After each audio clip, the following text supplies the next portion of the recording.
Hey, Billy. Hey, man. You know Morril? I do. How are you? What's up, man? It's good to see you, buddy. We're on. Congratulations. Well, thank you. You're welcome. Sam's not my regular co-host. He's in for today's. Just you know, he's a funny comedian. My regular co-host his wife had a baby, so he took her home from the hospital today. Salute. Many So healthy years. 6 years. We just I didn't realize how long Mike and Molly were on. Yeah, 6 years, man. That's a run, It's man. like catching a unicorn in television these days. 6 Yeah. years. You know, most things are getting killed after 2 or 3 years. We were very lucky to get up into that syndication level, so it was very cool. Because every comedian's dream is to get a show that goes into syndication. Yeah. And Brett Butler, I think, fucked up, and she was, I guess, crazy and difficult. But didn't she miss syndication by like 5 episodes or something? Oh God, I don't know, but that would be That'd heartbreaking. be brutal. She was That'd in be the kind of 90s. like blowing a 28-3 lead in the Super Bowl. Or something. Yeah, something really humiliating, and you'll never forgive yourself I for would it. have made that team walk home. Oh God, that's right. Are you from there? No, I'm a Pittsburgh guy, so Oh, Pittsburgh. okay. Okay. I really thought for once New England was going to lose, and God, you just can't stop that guy, you know? Yeah. it's But they ridiculous. also fell apart. They did. They did. collapsed. It was They kind of did. fun to watch, though. No, there way to see it. I had the over, so it wasn't all bad. Yeah. See how much you win. I bet lightly through the year, but then if I have a pile at the end, I put it all on the Super Bowl. So You do. ended up with an extra G, so it was nice. Nice. Not hurting nobody. You know? So how did Mike and Molly come about? Did you write this first, or did they come to you with this? No, man, I was ready to pack it up and cut Hollywood. I was ready to go. I had, you know, I guess it was about 40 weeks on the road a year. You know how it gets, Yeah. grinding on the road, and you're like, what have I done with my life? And I had a little baby at home. He was 2. And, you know, that wears on a marriage, and it's certainly tough if Where you're was trying to be home? a father. I lived in Los Angeles, and I was going to get a gig on radio because I love radio. And I call in every morning to my hometown Pittsburgh rock station, WDVE, every Tuesday. Do it every morning from L.A. every Tuesday. Would you really? Yeah, You Randy at WDV, yeah, you know right? Randy, right. We see Jim and Randy. Just Just a Randy. super guy, great. and I've been doing that for 12 years. And he said, "Why don't you come back here, man?" Because I didn't want to be away from my kid. I was like, "Look, this joke telling and getting on TV is not more important than my family." So I said, "Here's what I'll do. I'm going to ride out one more pilot season, and pilot season is like a 3-month period, where Right. they try to all the new shows come out, and you pray you get a gig, and then you pray you get picked up." So I only got 6 auditions in 3 months, and the last one was Mike and Molly. Wow. Literally a Hail Mary. That's fucking Literally- amazing. Yeah, it really is. Can you say that? Oh, Yeah, yeah, yeah, yeah. serious, right? We Yeah. can say whatever the fuck we want. Yeah, yeah, All yeah. right. Sorry, I just You had get to that do it regular once. radio training, I just yeah. had to do it once. Sorry, man. But yeah, it was literally the last audition I got. So you were ready to come back. I was ready to go, man. Yeah, because I had some a real bad bout of drinking, and I was trying to straighten my life out, and I'd had about 2 years of not drinking, and I just hadn't booked anything. I couldn't get anything, and I was just like, you know what, man, maybe this is just not for me. It's depressing out there when you're not working, right? It's really tough, man. It's really, really tough. And so I was just like, this is not going to consume my family and my life. So I'm going to get my shit together, and I'm going to go back to my hometown, and I could do a radio show and be with a bunch of people I liked, have a good living, and then, watch my kid grow up. And then luckily Mike and Molly happened, and it changed the game. So. And you're just to get it, Billy's promoting Sun Records, which I'm guessing Yeah. is about Elvis. Thursday, 10 o'clock on CMT, and is this an ongoing series? Yeah, it's an 8 1-hour episodes, and hopefully, if it does well, we'll be doing it again next year. And it's about Sun. It's actually about Sun Studios in Memphis, which was the birth of rock and roll. It was the place where Sam Phillips had the vision to try to find a new sound, and he was unafraid at a very heightened time in civil rights to combine the church music with gospel with hillbilly. And then these artists started showing up at Sun Studios like B.B. King, Ike Turner, Jackie Branston, Elvis, Johnny Cash, Jerry Lee Lewis, and I get to play Colonel Tom Parker, Elvis's douchebag manager. So I get to say was douchebag Colonel on Tom- the show. I like that. Was he there before? Was he there with all these other bands, like with Johnny Cash? No, and- those guys were. This is their journey as like they're young men. Johnny Cash is coming off the farm. Jerry Lee Lewis is making his trek there. Elvis is in high school in Memphis. It starts in 1952, and the Colonel was actually a Dutch immigrant. He came from Holland. His name was Andreas van Kalk, and he came over here and he left Holland under some very, very shady circumstances. There was a murder. There's no real information on this guy. But by the time he got to America, he invented this character, Colonel Parker, and he started by just pulling scams and cons at carnivals and and stuff like that. So he was a real huckster. And then he got his arms into Eddie Arnold, and from Eddie Arnold he went to Hank Snow, and from Hank Snow he finally got Elvis. Wow. So he was a music manager before Elvis? Yeah, he was just getting into the music business because he saw a quick buck. That's all he cared about was money. I was lucky enough in Memphis. They opened their arms to us, which was really cool. So I got to talk to people that knew the guy, and I talked to 4 different people, 4 separate occasions, and nobody described him the same way. It was like I was talking about 4 different people. So the CEO of Graceland told me, he said, you just got to kind of play him with a twinkle in his eye, because this guy was whatever the situation took to get the deal done. So when the music business started to get hot, that's where he saw, you know what, I need to get into this.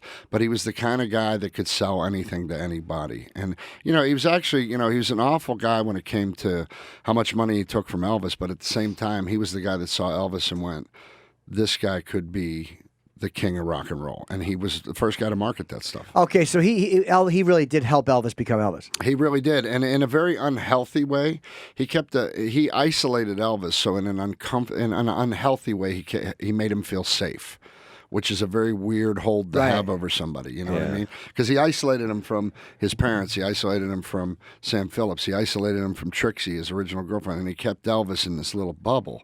But by doing that, Elvis, because he was the biggest star in the world by the time he was 22 years old, that was the place where he felt safe, and he had the Colonel would let a few of his friends around him, but boy, he was a pretty dark guy. Wouldn't he not let Elvis travel overseas because he was afraid? That was the reason.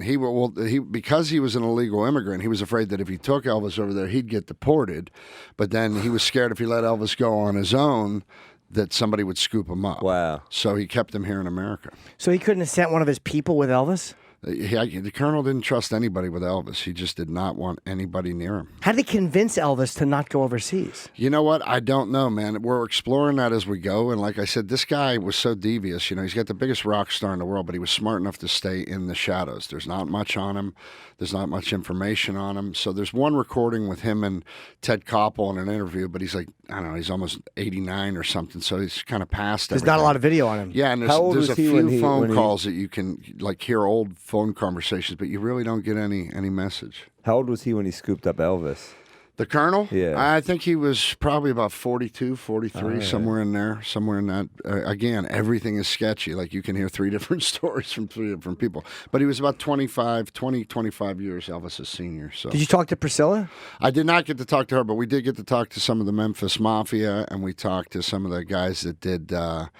some of the guys that were in business. We got to speak. Jerry Lee Lewis was down there, and we got to speak with him. And it was just it was an amazing thing to be a part of, because we filmed there for 3 months, and to be in.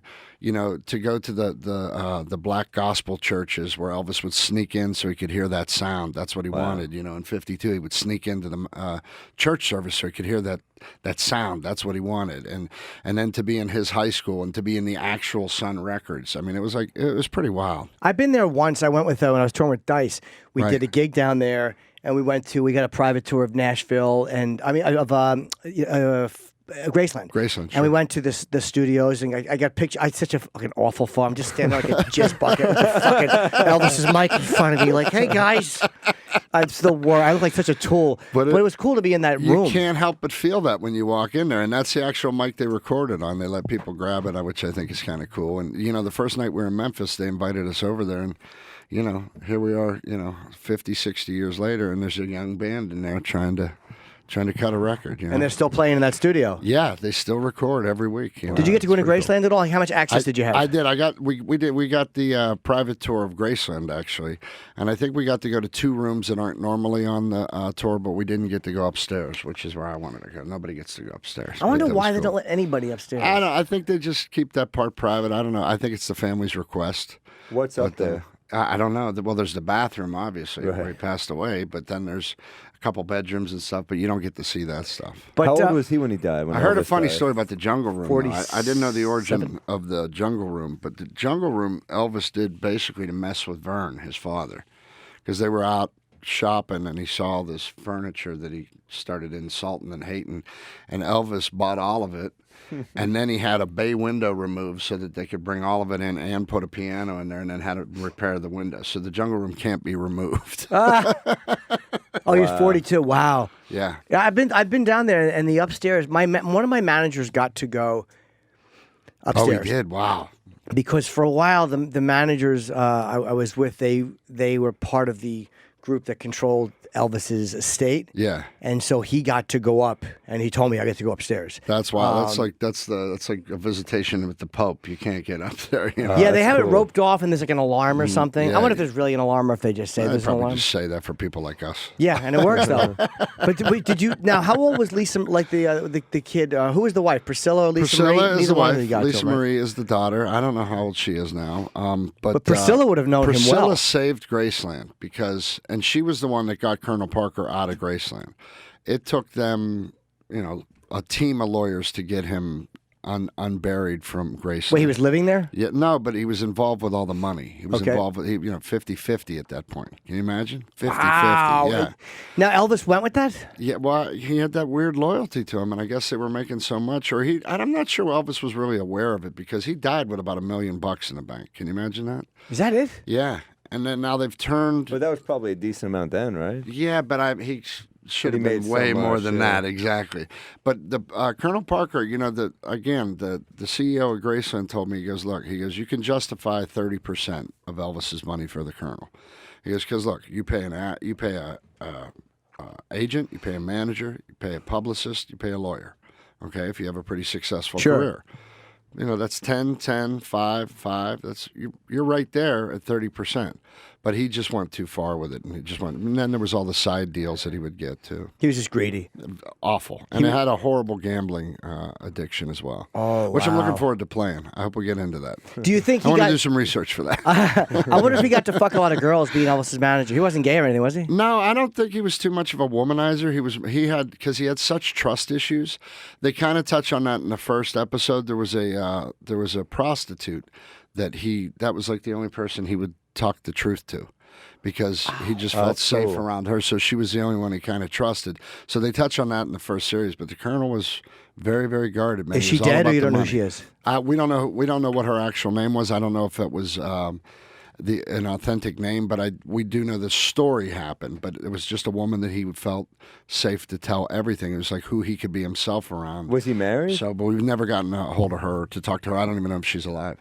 He eventually got married. Later on, he got married. Yeah. Did you ever? Now I asked you too about Melissa McCarthy's doing so great with film. She's awesome, man. So you guys are still close, or you don't talk? Yeah, I know. Yeah, we're trying to figure out. She's in New York right now, so we're trying to figure out some time to have a coffee. She's doing movies and stuff, and that was the greatest cast, man. I really stepped into it when it happened because we had no whack jobs. There was no crazy for 6 years. It was the greatest job on earth. There was nobody, and I think it's because everybody was over 40. Right. So there was none of that, like that. I need to throw a fit. There was none of that. You're all happy to have a gig. We were just so grateful, man. So grateful. And then to her credit, when her star took off, and I mean it took off like we haven't seen since like Eddie Murphy. Yeah. She came into work the same kind person every day. The same person I started with. Now, is she gonna? We only have a couple of minutes left. Billy is promoting. Thanks for having me, by the way. And I'm happy to see you're you. a great comedian, man. Oh, thank you're you. a great comedian. He's pointing at Absolutely. Sam, but I'm saying thank you anyway. No, I'm Thanks, not Billy. pointing at Sam. Jim is a great comedian. I know you have trouble with compliments, Thank but you, you man. are a phenomenal comedian. Thank you. That's really Yeah, nice. Absolutely, man. I don't know how to take compliments. You're right. I have no idea. I just get ashamed. Just say something hateful. Tell me to fuck off. No, Billy's promoting Sun Records Thursday at 10 o'clock on CMT, and it's Billy Gardell, 2 L's at the end on Twitter. Now, do you want Melissa to put you in is there anything where you're like, shit, she's doing a movie, she could put me in a movie with her? You know what, man? I never, ever want to cross that line with her. I love our friendship. My path is my path. Her path is her path. And I think that respect keeps us very close. And the fact is, you had 6 years together, and syndication money is not small. No, it's good. It's not Seinfeld syndication, but it's after syndication. But you still can, if I call one of my buddies in Pittsburgh that's drywalling today, I don't think he would want to hear that I'm not getting as much in SAG as I would have in AFTRA. Oh, yeah. You should call and complain about that while he's shitting into a spackle bucket. We got to close. The computer cuts us off. Billy, Hey, thank you guys so for much. having me. Thanks, Jim. Anytime, Appreciate buddy. it. I'm Yeah, happy man. for you. Sun Thank you. Records, and thank you so much, Sam Morril. Yeah, I'll be at Cap City in April, 3rd through 6th. Is that I think. Austin? Yeah, That's a great club. Great club. Yeah. So Absolutely. and Houston Whatever Fest. I'll be at Bonnaroo this year. Some stuff like that. Oh, cool. You should talk slower when you plug at the end. All right.